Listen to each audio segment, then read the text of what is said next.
Category में ये शुरुआत है और इसने 20 किलो ये बारबेल उठाया है 55 किलो की कैटेगरी में।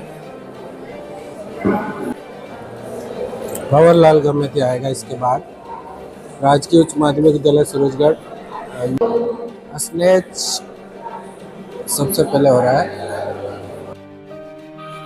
स्नेच में ये होता है कि आपको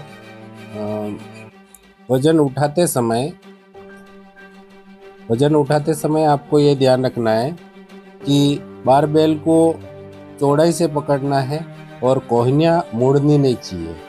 कोहनियाँ अगर मुड़ती है तो ये एक तरह से फाउल माना जाता है और इसमें बच्चे प्रदर्शन कर रहे हैं। Next lifter Deepak Singh followed by Harshit Chauhan.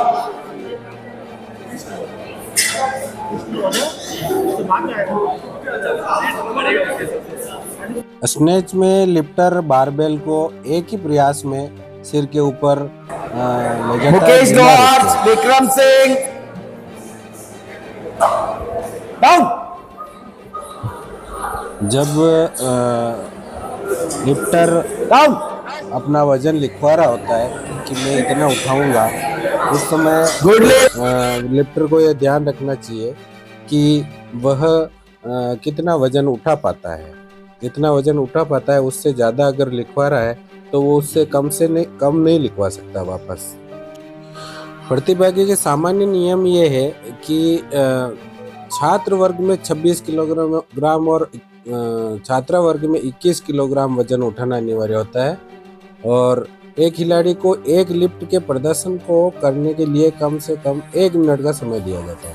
अगर खिलाड़ी तय समय में अपने प्रयास को प्रारंभ नहीं करने पर उस प्रयास को विफल माना जाएगा। 2 खिलाड़ियों के द्वारा समान योग वजन होने पर विजेता का निर्धारण खिलाड़ी ने पहले योग किया है वह विजेता होगा। प्रतियोगिता प्रारंभ होने से 2 घंटे पूर्व खिलाड़ी के वजन का निर्धारण प्रारंभ हो जाता है और एक खिलाड़ी को वजन देने के लिए 1 घंटे का समय मिलता है। तय समय में वजन नहीं दर्ज कराने पर उस खिलाड़ी को अयोग्य घोषित किया जाता है। प्रतियोगिता से पूर्व एक खिलाड़ी अपनी एंट्री टोटल देते समय 20 किलोग्राम नियम को ध्यान में रखना होगा। 20 किलोग्राम नियम में आप योग टोटल से 20 किलोग्राम से अधिक वजन नहीं कर सकते दोनों लिफ्टों में प्रथम प्रयास में। रेफरी के बारबेल को डाउन संकेत के बाद एथलीट को इसे शरीर के सामने गिराना चाहिए। बारबेल पर ग्रिप तभी छूटनी चाहिए जब वह कंधों के समानांतर हो। एक एथलीट जो किसी भी कारण से कोहनी का पूरी तरह से सीधा नहीं कर सकता है, प्रतियोगिता शुरू होने से पहले सभी ऑन ड्यूटी रेफरी के साथ साथ जूरी को भी इसकी जानकारी प्लेटफार्म पर प्रत्येक लिफ्ट के शुरू होने से पहले सांकेतिक रूप से दिखानी होगी। स्क्वाड शैली में स्नेचिंग और क्लीन करते समय एथलीट स्क्वाड स्थिति में अपने शरीर को स्विंग या रॉक करके उसकी रिकवरी में सहायता करता है। चाक मैग्नीशियम कार्बोनेट के उपयोग की अनुमति होती है। एथलीट को जांघों पर ग्रीस, तेल, पानी, तालक, क्रीम या किसी भी स्नैक का उपयोग करना वर्जित है।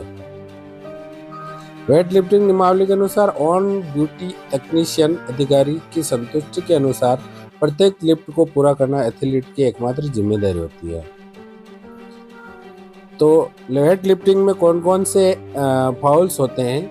हैंग से खींचना और खींचने के दौरान बारबेल के ऊपर से की ओर गति को रोकना। पैरों के अलावा शरीर के किसी भी हिस्से से प्लेटफॉर्म को छूना। कोहनी को पूर्ण रूप से नहीं खोलना। Press out. एथलीट स्नेच और जर्क दोनों के लिए स्क्वाड स्प्लिट में अपनी स्थिति के निम्नतम बिंदु तक पहुंचने के बाद कोहनी को मोड़कर सीधा करना। रिकवरी के दौरान कोहनियों को मोड़ना और फैलाना। लिफ्ट के पूर्ण निष्पादन से पहले शरीर के किसी भी हिस्से के साथ प्लेटफॉर्म के बाहर के क्षेत्र को छूना। बारबेल को कंधों के ऊपर से गिराना। लिफ्ट की शुरुआत में केंद्र रेफरी के सामने से नहीं करना। बारबेल को अधूरी स्थिति से करना। बारबेल को अपने जूतों से स्पर्श करना। डबल क्लीन उत्पन्न करने वाले अपनी स्थिति अंतिम स्थिति से पहले मध्यवर्ती बिंदु पर छाती पर बारबेल को आराम